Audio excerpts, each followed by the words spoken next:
Hello दोस्तों, स्वागत है आपका हमारे YouTube channel GS inform PS पर। दोस्तों, आज हम बात करेंगे कि भूत प्रेत होते हैं या नहीं, यदि ये होते हैं तो कहाँ रहते हैं और किनको पकड़ते हैं और इनसे कैसे बचा जाए। दोस्तों, जब कोई व्यक्ति बुरे कर्म करता है तो प्रेत योनि को प्राप्त होता है। 84 लाख योनियों में एक प्रेत योनि है। प्रेत योनि में भी कई प्रकार हैं, जैसे ब्रह्म, राक्षस, अग्नि, वैताल, चुड़ैल या महान कष्ट देने वाले हैं। कर्म के अनुसार व्यक्ति प्रेत योनि को प्राप्त होता है। प्रेत योनि में शरीर वायु प्रधान होता है, यानी कि इसमें वायु तत्व की अधिकता होती है। हमारा शरीर 5 तत्वों से बना होता है, लेकिन जो प्रेत योनि है इनमें वायु तत्व की अधिकता होती है। ये व्यक्ति के शरीर में आँख द्वारा, त्वचा द्वारा, कान द्वारा, नाक से, इन सभी मार्गों से प्रवेश कर जाते हैं और मनुष्य को बहुत कष्ट देते हैं।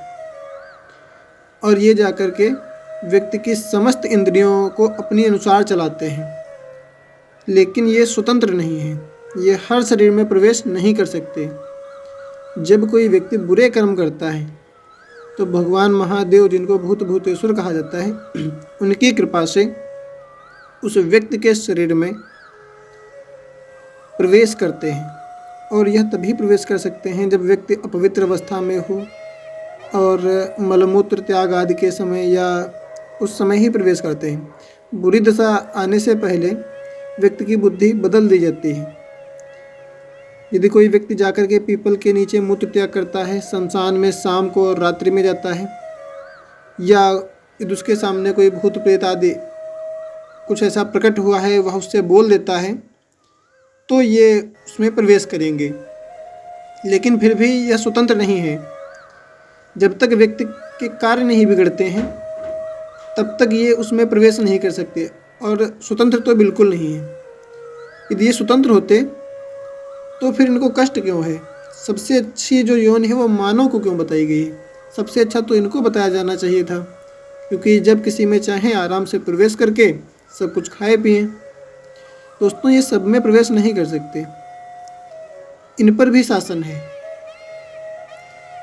जब ये किसी व्यक्ति में प्रवेश नहीं किए होते हैं, उस समय इनका जो मुख होता है सुई की नोक के समान होता है और यह जलते रहते हैं। ना तो ये इतनी सारी समुद्र और नदियों में पानी पी सकते हैं, ना ही वृक्षों से फल खा सकते हैं। कोई भी वस्तु, मिष्ठान, कुछ भी नहीं खा सकते। जब कोई व्यक्ति बुरे कर्म करता है तो भगवान महादेव की इच्छा से उस व्यक्ति को दंड देने के लिए उस व्यक्ति में प्रवेश करते हैं, तब जाकर के उस व्यक्ति को महान क्लेश देते हैं। दोस्तों, ये स्वतंत्र नहीं है। और यदि किसी व्यक्ति में कोई भूत प्रेत लग रहा है कि प्रवेश कर गया है, तो उसको क्या करना चाहिए? दोस्तों, भूत प्रेत जब किसी भी व्यक्ति में प्रवेश करता है तो उसकी पहचान के लिए पहली बात तो वो व्यक्ति स्थिर नहीं बैठता है। हाथ पैर चलाते रहना या फिर कुछ भी मुँह से बोलते रहना, शरीर में कंपन, कुछ भी ऐसा पता चलेगा। उस व्यक्ति का शरीर स्थिर नहीं हो सकता। हमने पहले बताया कि ये जो शरीर है प्रेत योनि का, वायु प्रधान है और ये प्रवेश कहीं भी कर सकते हैं वायु तत्व की अधिकता होने के कारण। तो यदि किसी व्यक्ति में ये प्रवेश कर गए हैं, यदि लगता है कि इस व्यक्ति के साथ कुछ दिक्कत है, तो उसको क्या करना चाहिए?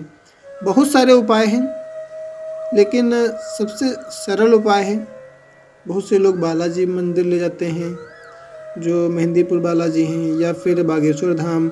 सभी जगह ठीक हैं, बहुत ही पवित्र जगह हैं ये। लेकिन कुछ पहले उपाय घर करके देख लेने चाहिए। जैसे वो व्यक्ति पूजा पाठ नहीं करेगा, क्योंकि उसमें प्रेत योनि का वास है, प्रेत का वास है, तो पूजा पाठ तो नहीं करेगा। जहाँ पर हो रही होगी वहाँ से वो भागने का प्रयास करेगा। तो परिवार के लोगों को चाहिए कि वहाँ पर उस पर स्पेशल उसकी देखभाल करते हुए वहाँ पर उसको बिठाएं, और जब तक पूजा पाठ होती है वहीं पर उसको बिठा करके रखें। हो सके तो उसी से गीता के श्लोक पढ़वाएं, कम से कम 5 श्लोक डेली पढ़वाएं। अच्छा, भूत प्रेत जो होते हैं ये धार्मिक पुरुषों के पास भी आ सकते हैं। कैसे? क्योंकि इनको भी कष्ट होता है। तो इनका उद्धार कैसे होगा? ये कैसे मोक्ष को प्राप्त करेंगे? ये कैसे अपनी इस योनि को त्यागेंगे? तो उसके लिए वे धार्मिक पुरुषों के पास आते हैं, साधु संतों के पास भी आ जाते हैं। इसलिए नहीं कि उनको डराने के लिए, उनमें प्रवेश करने के लिए, उनका कल्याण हो जाए इसलिए उनके सामने आते हैं। ये उनको कष्ट नहीं दे सकते। आ तो किसी के सामने सकते हैं, लेकिन छू सबको नहीं सकते। तो यदि व्यक्ति पवित्र अवस्था में है, भगवान का नाम लेता है, पूजा पाठ करता है, तो उस व्यक्ति को ये स्पर्श नहीं कर सकते, आ सबके सामने सकते हैं। तो ये भी अपना उद्धार करने के लिए समक्ष आ जाते हैं। हो सकता है कि वो वहाँ पर उसमें इसलिए रह रहा हो कि आपके घर में पूजा पाठ अच्छे से होती, तो हो सकता है यहीं से आपका उसका कल्याण हो जाए, तो आया हो। बहुत से भूत प्रेतों की अलग अलग प्रकार की योनियाँ हैं। आपने सुना होगा, हनुमान चालीसा का पाठ करने लगते हैं, भगवान का नाम लेने लगते हैं, और इसी से वो समस्या दूर हो जाती है सामान्यतया। लेकिन आपने धुंधकारी राक्षस के नाम के बारे में भी सुना होगा। बहुत कुछ किया उन्होंने, गोकर्ण ने, लेकिन फिर भी उसकी जो पिशाच बाधा थी वो मुक्त नहीं हुई थी। तब उसने श्रीमद् भागवत कथा की थी, तब जाकर के 7वें दिन धुंधकारी राक्षस की जो प्रेत योनि का शरीर था वो मुक्त हुआ था। दोस्तों, भागवत कथा तो हम इतनी जल्दी नहीं करवा सकते। यदि संभव हो तो घर में किसी पंडित को बुला करके और श्रीमद् भागवत कथा उसे सुन लेनी चाहिए घर में। और यदि आप ब्राह्मण ही हैं तो आप अपने घर में सुना भी सकते हैं, आपके घर में यदि भागवत महापुराण है तो। नहीं तो पहले उसे हनुमान चालीसा, मंगलवार व्रत और बजरंग बाण, इन सब चीज़ों से देखना चाहिए। यदि निरंतर बनी रहती है तो ये काम हो सकता है ना करें, क्योंकि निरंतर बनी रहती है तो मतलब आपके वहाँ ये चीज़ें डेली होती हैं। जब भूत प्रेत पिशाच भी धार्मिक रूप में जब आते हैं तो वो सोचते हैं हमारा पूरा कल्याण हो जाए। कष्ट उनको होता है उस योनि में जब कहीं पूजा पाठ होता है, लेकिन वो कष्ट को सह करके हटते नहीं वहाँ से, क्योंकि वो चाहते हैं हमारा कल्याण हो जाए, हम इस योनि से मुक्त हो जाएं। इसलिए उस व्यक्ति को ऐसे कार्य करने चाहिए जो निरंतर रहें। जैसे सुबह उसको ब्रह्म मुहूर्त में, यानी कि 4:30 बजे के करीब में उठा दें और सुबह उसको जल्दी से स्नान करवाएं। सुबह सुबह ही उसको स्नान करवाएं और स्नान कराने के बाद में उससे पूजा पाठ करवाएं, हो सके नहीं तो आप करें और उसको वहाँ पर बिठा करके रखें। और नित्य प्रति सबसे छोटी चीज़ों की बात करें तो आप हनुमान नाम उच्चारण कर सकते हो। ओम हन हनुमते नमः हनुमान मंत्र है, इसका आप उच्चारण कर सकते हो। यदि वो बहुत ज़्यादा उसको दिक्कत नहीं तो आप उससे करवा सकते हो। दूसरी बात, गीता के श्लोक जो हमने पहले बताया, वैसे तो गीता के श्लोक में बहुत पावर है, बहुत ही ज़्यादा ताकत है। यदि गीता का श्लोक आधा भी हो तो भी भूत प्रेत आदि को भगाने में सक्षम है। लेकिन जैसा मैंने पहले बताया है कि यदि इससे नहीं फ़ायदा होता तो आगे की बात हमने बताई है। तो गीता के श्लोक आप नित्य प्रति, हो सके तो पहले खुद कहें, नहीं तो उससे कहलवाएं। यदि श्लोक आपको संस्कृत पढ़नी नहीं आती तो हिंदी में भी होती हैं, बुक्स हमने बता दी हैं कौन सी ले सकते हो, बुक्स भी आप वहाँ से ले सकते हो। तो गीता के 5 श्लोक, 10 श्लोक, 11 श्लोक आप डेली के बेसिस पे रोज़ पढ़ें और पढ़वाएं। तो ये हनुमान चालीसा हो गई, वो तो बहुत ही सरल है। बजरंग बाण, हनुमान अष्टक, ये कर सकते हो आप। इसके बाद हवन वगैरह होते हैं, तो इनको आप घर पे, जैसे नवरात्र हुआ वहाँ पर तो हवन होते ही हैं, आप बीच में भी हवन करवा सकते हो, तो हवन करवाना चाहिए। और भी यदि ज़्यादा दिक्कत है तो फिर सबसे प्रभावी उपाय जो माना गया है भूत प्रेत पिशाच बाधा से मुक्त होने का, वो है श्रीमद् भागवत महापुराण कथा।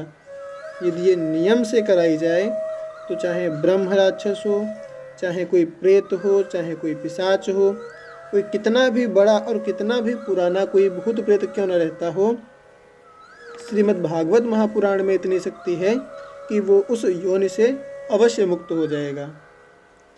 अब दोस्तों बात करते हैं कि हमें क्या नहीं करना चाहिए जिससे कि हमको ये समस्या ना हो। तो मैंने पहले बताया, जैसे कोई पीपल का पेड़ है उसके नीचे मूत्र त्याग नहीं करना चाहिए। शाम के समय या फिर दोपहर के समय किसी निर्जन स्थान पर नहीं होना चाहिए, शमशान घाट में नहीं होना चाहिए, खेत में बिल्कुल दोपहर को अकेले नहीं रहना चाहिए। ये कार्य, कोई बोतल वगैरह कहीं पे मिल गई तो उसको फोड़ना नहीं चाहिए, कहीं पे कोई चीज़ कील वगैरह लगी है तो उसको नहीं निकालना चाहिए, या कोई चीज़ ऐसी पड़ी है जो छुपी हुई है या फिर सामने पड़ी उसको छूना नहीं चाहिए। सबसे पहले इंसान को अपने कर्म सुधारने चाहिए। यदि व्यक्ति के कर्म सही हैं तो उसमें किसी भी प्रकार की नकारात्मक ऊर्जा या शक्ति प्रवेश नहीं कर सकती। अब दोस्तों, हम साइंस की दृष्टि से, विज्ञान की दृष्टि से बात करें तो विज्ञान के हिसाब से जो एक नियम है ऊर्जा संरक्षण का नियम, जिससे से पता चलता है कि व्यक्ति की जो ऊर्जा होती है ना तो नष्ट की जा सकती है, ना ही उत्पन्न की जा सकती है। और मनुष्य के शरीर में 2 प्रकार की ऊर्जाएं होती हैं, पॉजिटिव और नेगेटिव। जब व्यक्ति की मृत्यु हो जाती है तो उसमें नकारात्मक ऊर्जा जो वहाँ से मुक्त होगी वो कहीं तो जाएगी। यदि वो नष्ट नहीं हो सकती तो कहीं तो जाएगी। वो ऊर्जा रहेगी कहाँ? ब्रह्मांड में ही रहेगी। एकदम से ब्रह्मांड में तो फैल नहीं जाएगी। हो सकता है वो फैल भी सकती है या फिर वहीं पर कहीं आसपास रह सकती। ऊर्जा तो रहेगी, वो तो पूर्णतः नष्ट नहीं हो सकती। इसलिए भूत प्रेत हो या ना हो, लेकिन ऊर्जा तो रहती है, और वो है तो कहीं ना कहीं किसी रूप में तो जाएगी। इस हिसाब से भी जो आत्मा कहते हैं, ऊर्जा कहते हैं, भूत प्रेत कहते हैं, इनका अस्तित्व तो है, लेकिन फिर भी अंततः ये किसी भी व्यक्ति में स्वतंत्र रूप से प्रवेश नहीं कर सकते। और दूसरी बात कि जो भूत प्रेत होते हैं, कहते हैं बहुत बड़े नाखून, पैर ऐसा नहीं दिखाई पड़ते हैं। मैंने पहले बताया कि इनमें वायु तत्व की अधिकता होती है, तो अधिक वायु होने के कारण इनका आभास हो सकता है, परछाई जैसी महसूस हो सकती है, लेकिन कोई व्यक्ति जैसा खड़ा दिखाई पड़े, बहुत ज़्यादा डरावनी शक्ल का दिखे, ऐसा नहीं हो सकता है। ऐसा मेरा मानना है कि भूत प्रेतों के नाखून, मुँह, जो उनका मुख होता है, ये सारा कुछ, ये स्ट्रक्चर हमको इस तरीके से दिखाई पड़े, ये हमारे हिसाब से नहीं है। ऐसा मेरा अनुमान है। दोस्तों, यदि आपको मेरा यह वीडियो पसंद आया है तो आप इसे लाइक कर सकते हैं, चैनल को सब्सक्राइब कर सकते हैं। वीडियो देखने के लिए आपका बहुत बहुत धन्यवाद।